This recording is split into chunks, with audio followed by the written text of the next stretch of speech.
Hello बच्चों, आज हम पढ़ेंगे फर्मी डिराक स्टैटिस्टिकल मैकेनिक्स।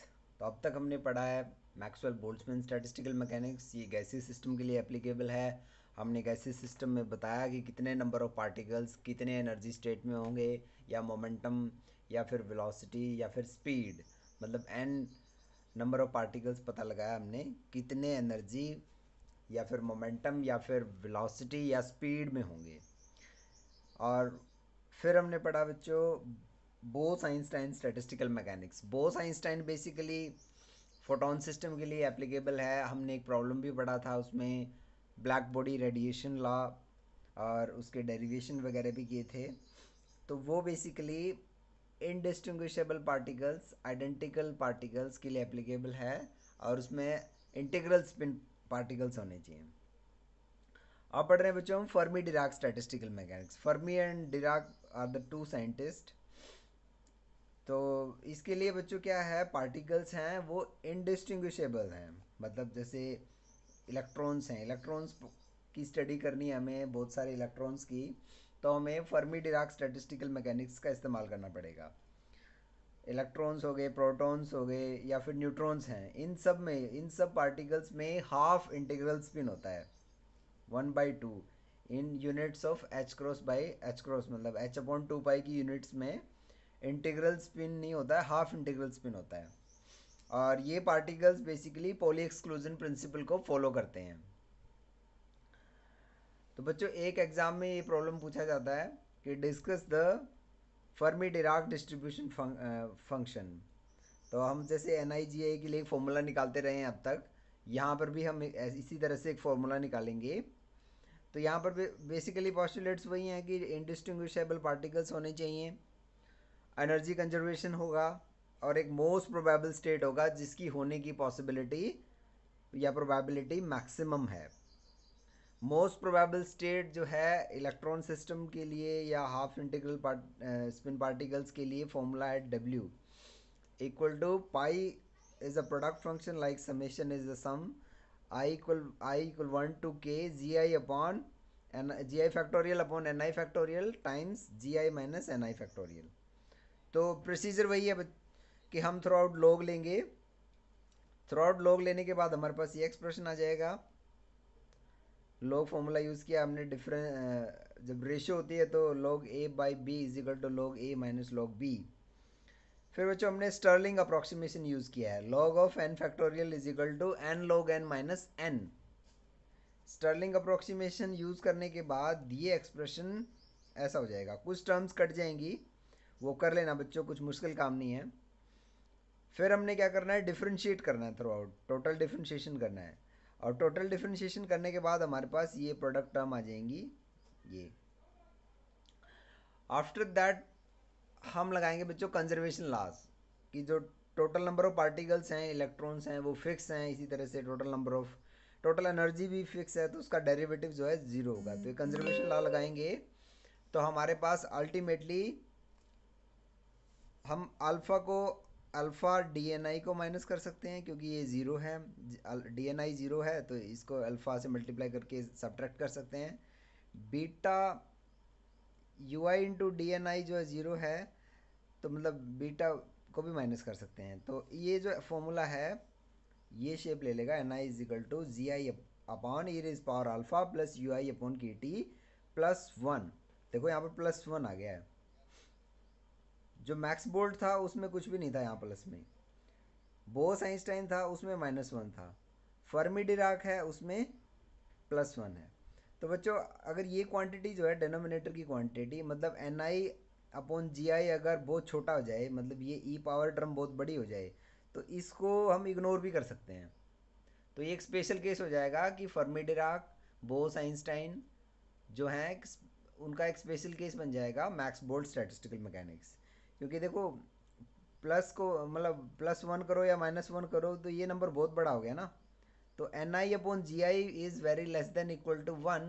तो उस केस में जो ये क्वांटम स्टैटिस्टिकल मैकेनिक्स है वो क्लासिकल स्टैटिस्टिकल मैकेनिक्स बन जाती है बेसिकली। नेक्स्ट प्रॉब्लम बच्चों हमारी फर्मी एनर्जी के ऊपर बात करने वाले हैं हम। तो जैसे एन आई के लिए फॉर्मूला आ गया हमारे पास, N I is equal to G I upon E raise power alpha plus beta U I plus one. और जी ऑफ पी के लिए हमारे पास ऑलरेडी एक फॉर्मूला है, और यहाँ पर हम ना एक जी एस टर्म मल्टीप्लायर हम यूज़ कर रहे हैं यहाँ पर। G S basically spin degeneracy factor है, तो मतलब इलेक्ट्रॉन जो हैं स्पिन पार्टिकल्स हैं, और इसके लिए आप डायरेक्टली इसको 2s+1 यूज़ करेंगे। S is the quantum number, S की वैल्यू जो है 0 1 2 3 एंड सो ऑन होता है, इंटीग्रल वैल्यूज हैं। अब sorry, S is half and so on. तो एनर्जी का और मोमेंटम का रिलेशन है p²/2m=u।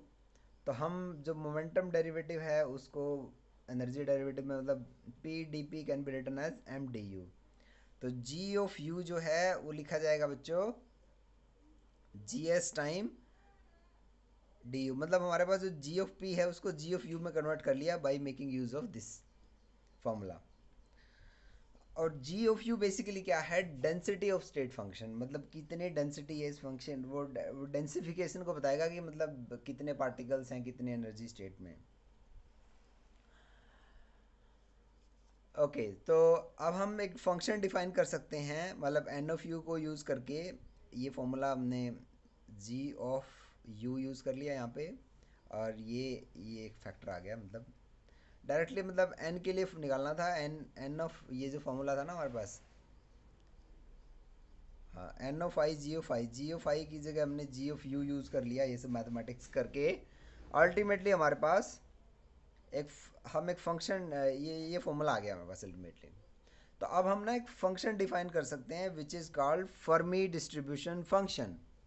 N of i upon g of u is equal to 1/e⁻ alpha plus u upon k t plus one. ये तो formula वही है, खाली एन जी ऑफ यू इधर था, तो हमने इसको divide n of u upon g of u को हमने एक नया फंक्शन बोल दिया f of u, which is called Fermi distribution function. और इसमें अगर हम अल्फ़ा को minus u f upon k t define करें तो हमारे पास ये रिलेशन आ जाएगा। इसमें +1 मैंने मिस कर दिया, +1 भी आएगा बच्चों इसमें। तो अल्फ़ा हमने देखो ऐसे डिफाइन किया हुआ है minus you upon k T. तो यू बेसिकली एनर्जी है, is the Fermi energy at T temperature T. यहाँ प्रोडक्ट नहीं है, is this U F is a Fermi energy which is a function of temperature. ऐसा नहीं है कि इसको काट देंगे आपस में, ये एक फंक्शन है, इज इक्वल टू जैसे होता है ना y is a function of x, y bracket x लिखते हैं, वो मल्टीप्लीकेशन नहीं है। So don't be confuse with that.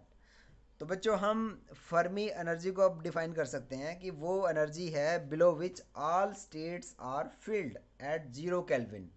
मतलब 0 केल्विन पे अगर हम बात करें तो सारे के सारे एनर्जी स्टेट्स जो हैं फील्ड हैं, उसका मतलब उससे ज़्यादा में एम्प्टी हैं। तो ऐसे हम फर्मी एनर्जी को डिफाइन कर सकते हैं कि it is the level below which all the states are filled and above which all are empty. मतलब वन इज, अगर आप फील्ड डिफाइन कर रहे हैं तो एम्प्टी बेसिकली ऑटोमेटिकली हो गया।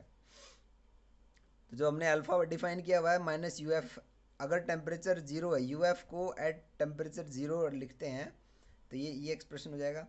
और n of u d of u के लिए फॉर्मूला ये है हमारे पास, ये डायरेक्टली हमने डिस्कस किया हुआ है, खाली हमने अल्फ़ा की जगह minus u f zero upon k T use करना है, तो हमारे पास ये फॉर्मूला आ जाएगा। तो बच्चों देखो इसमें हम ये देख सकते हैं, what can be seen here is, अगर हम एफ ऑफ यू को ऐसे लिख सकते हैं n of u upon g of u is equal to 1 upon, खाली अल्फ़ा को हमने minus f of u f zero upon k t लिख लिया है +1। तो अब देखो इसमें दो केसेस बन गए, case 1 and case 2। Temperature 0 kelvin पे बात कर रहे हैं, टेम्परेचर 0 केल्विन पे बात कर रहे हैं। यू जो है energy is greater than Fermi energy at zero, you is less than Fermi energy. मतलब एब्सोल्यूट जीरो का जो कंसेप्ट है वो बेसिकली क्या है, ये प्रेशर एंड टेम्परेचर का कर्व था कि प्रेशर को कम करते जा रहे थे, कम करते जा रहे थे, सॉरी टेम्परेचर को कम करते जा रहे थे, और करते गए तो एक स्ट्रेट लाइन आ गया। तो इसको हम एक्स्ट्रापोलेट करके यहाँ पहुँच गए, वो एक पॉइंट आ गया टेम्परेचर का 0 केल्विन -273.16 डिग्री सेल्सियस जो है वो 0 केल्विन इस तरह से लिखा जाता है बेसिकली। तो बच्चों जब फर्मी सॉरी 0 केल्विन टेम्परेचर है और एनर्जी जो है ग्रेटर देन यू एफ है, तो देखो ये जो फॉर्मूला है ना, इसमें ये वाली टर्म क्या बन गई, ये पॉजिटिव बन गई ना, u is greater than U F, तो ये टर्म पॉजिटिव होगी। तो ये हो गया सारा ई रेज पावर प्लस इन्फिनिटी, तो 1/इन्फिनिटी इज ज़ीरो, तो एफ ऑफ यू क्या हो जाएगा, ज़ीरो। इसी तरह से जब u is less than you f zero है, तो ये टर्म होगी नेगेटिव, तो अपॉन ज़ीरो है तो ई रेज पावर माइनस इन्फिनिटी, तो 1/0, तो 1/1 हो गया, तो ये क्वांटिटी ज़ीरो होगी, तो 1/0 + 1, 1/1, तो ये 1 हो गया, तो फर्मी फंक्शन की वैल्यू 1 आ गई। तो बेसिकली क्या हो गया बच्चों, देखो इसको हम प्लॉट कर सकते हैं फर्मी फंक्शन को, कि जब फर्मी जब एब्सोल्यूट 0 केल्विन है, तो जो फर्मी फंक्शन की वैल्यू 1 है, और इसको बोलेंगे फर्मी एनर्जी, और उसके बाद जो है फर्मी फंक्शन की वैल्यू 0 है। और एक चीज़ देखी जा सकती है बच्चों कि जब टेम्परेचर जो है अदर देन फर्मी है, मतलब 0 केल्विन से ज़्यादा है, तो ये जो सडन नहीं है, ये थोड़ा ऐसे डॉटेड कर्व बन जाएगा। और देखो जैसे 70 केल्विन के ऊपर फर्मी फंक्शन की वैल्यू जो है 50% है, तो ये जो फर्मी सॉरी जो फर्मी एनर्जी का जो कंसेप्ट है, जो फर्मी डिस्ट्रीब्यूशन फंक्शन है, वो एब्सोल्यूट ज़ीरो पे तो ऐसा है, और अदर देन एब्सोल्यूट ज़ीरो पे ये वैल्यू आ जाती है, मतलब 50% फील्ड हो गया ना, 0.5 है, हाफ फील्ड हो गया, मतलब 70 केल्विन के ऊपर जो है फीलिंग है वो 50% है, आधा उससे नीचे आधा उससे ऊपर है। इसी तरह एन ऑफ यू को अगर आप प्लॉट करोगे, तो इसका ऐसे कर्व आ जाएगा।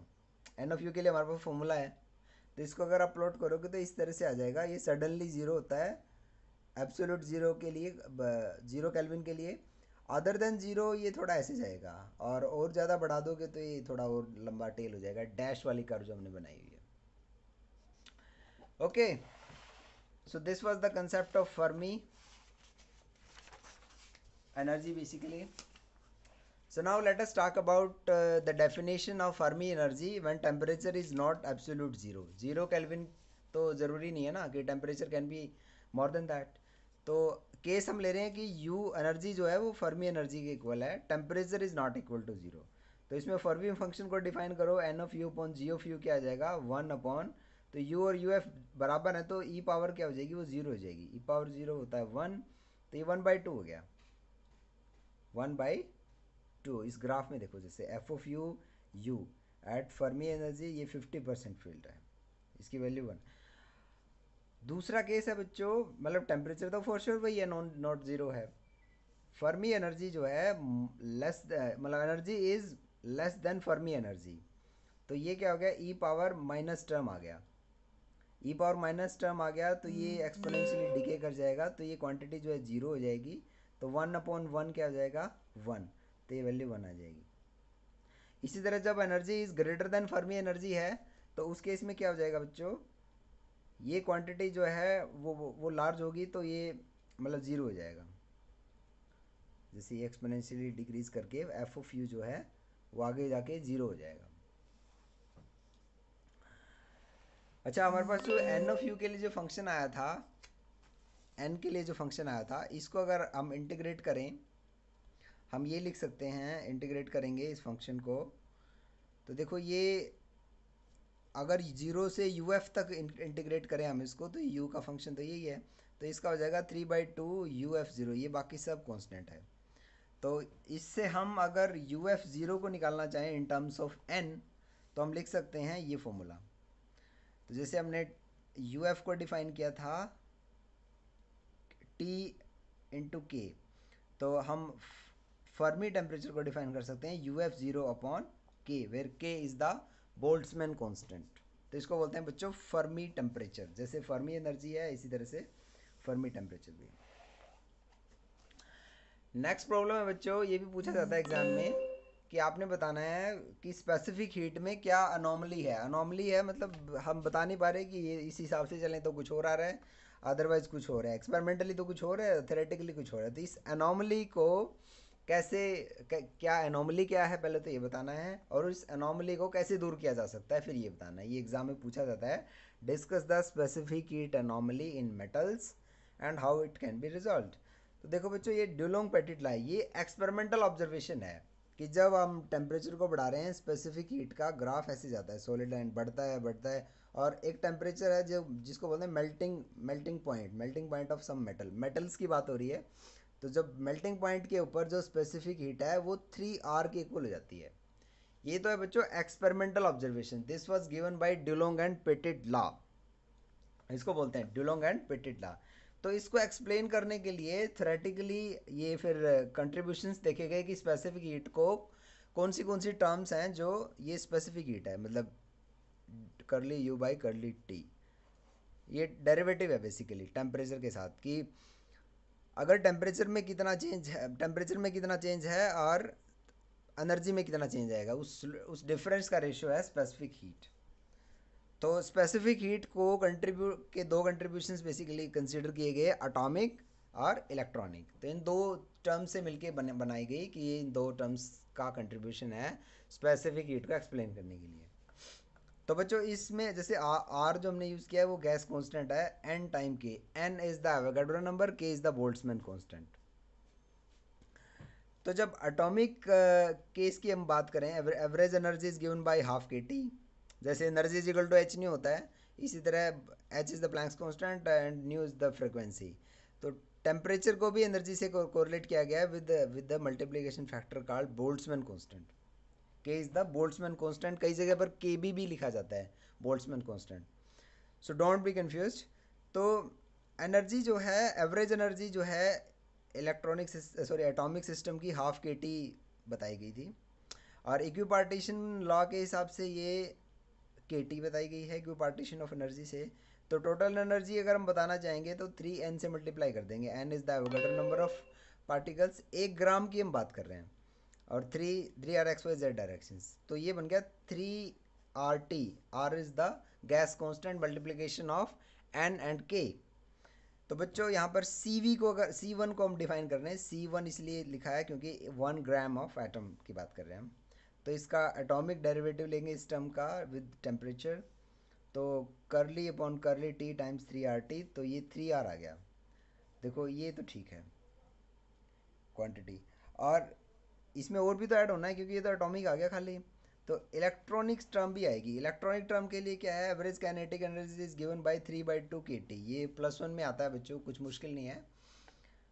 इलेक्ट्रॉन्स की kinetic energy is given bye 3/2 kT, और इसको हम n से मल्टीप्लाई कर देंगे, तो क्योंकि टोटल एनर्जी निकालनी है, एवोगाड्रो नंबर ऑफ एटम्स होते हैं 1 मोल में, तो 3/2 टाइम्स RT आ गया, और इसका फिर ऐसे इसी तरह से डेरिवेटिव लेंगे तो 3R आ गया, और इन दोनों टर्म्स को हम अल्टीमेटली ऐड करेंगे तो टोटल निकालनी ना मेटल की, स्पेसिफिक हीट ऑफ मेटल निकालना है, तो 3R, तो ये वाली टर्म है एटम्स की वजह से जो आई है, और 3/2R है वो इलेक्ट्रॉन्स की वजह से आई है। तो इन दोनों को ऐड करोगे तो 9/2R आ गई बच्चों। ये तो बहुत बढ़िया 3R से। तो ये अनोमली हो गई है, मतलब हम बता नहीं पा रहे कि क्या दिक्कत है, ये दिक्कत आ गई थी थियोरेटिकल और एक्सपेरिमेंटल ऑब्जर्वेशन में जो डिफरेंस है। तो Fermi Dirac statistical mechanics use किया गया, और जो स्पेसिफिक हीट है वो डायरेक्टली प्रोपोर्शनल है टेम्परेचर की। तो जब तो टेम्परेचर जब ज़ीरो होगा तो ये ज़ीरो को मीट कर जाएगी, स्पेसिफिक हीट ज़ीरो हो जाएगी। और जब और जो इसका जो कंट्रीब्यूशन है, जो जो इलेक्ट्रॉनिक स्पेसिफिक हीट है, जो इलेक्ट्रॉन्स की वजह से जो है, उसका एटॉमिक का 1% ही है खाली। तो डिबाय ने बेसिकली फॉर्मूला दिया था, डिबाय थेरी जो आप पढ़ोगे नेक्स्ट यूनिट में, 4th यूनिट में, बेसिकली जो है CV is equal to beta times TQ plus lambda t, ये फॉर्मूला आया था। तो इसमें देखो बच्चों, जब टेम्परेचर कम हो जाता है ना तो T³ तो और भी छोटा हो जाएगा, तो लो टेम्परेचर पे ये वाली टर्म तो काफ़ी कम हो गई, और जब और ये लैम्डा ये सिग्निफिकेंट हो जाएगी। तो जब टेम्परेचर कम है तो ये इलेक्ट्रॉनिक कंट्रीब्यूशन आएगा, और जब टेम्परेचर ज़्यादा है तो ये वाला डोमिनेट कर जाएगा। तो ये अनोमली थी जो कि फर्मी डिराक और डिबाय थ्योरी को यूज़ करके इसको दूर किया गया। तो ये जब यूज़ करेंगे तो स्पेसिफिक हीट के लिए जो फॉर्मूला है वो जब जब टेम्परेचर मेल्टिंग पॉइंट पे पहुंचता है तो वो 3R आ जाता है। तो इसको ऐसे मतलब एनॉमली को रिमूव किया गया था। ठीक है बच्चों, इसको पढ़ना और मुझे अटेंडेंस भेजना व्हाट्सएप ग्रुप पर। और कोई प्रॉब्लम है तो पूछ लेना बच्चों। और इसमें कुछ न्यूमेरिकल भी हैं, एक आध न्यूमेरिकल है, सोल्ड न्यूमेरिकल ज़रूर करना बच्चों। और उसमें कुछ दिक्कत है, मतलब जो यूनिवर्सिटी एग्ज़ाम में पूछे गए हैं उसको तो फॉर श्योर करना ही है। अगर कोई और भी कर सकता है तो very good. Thank you very much.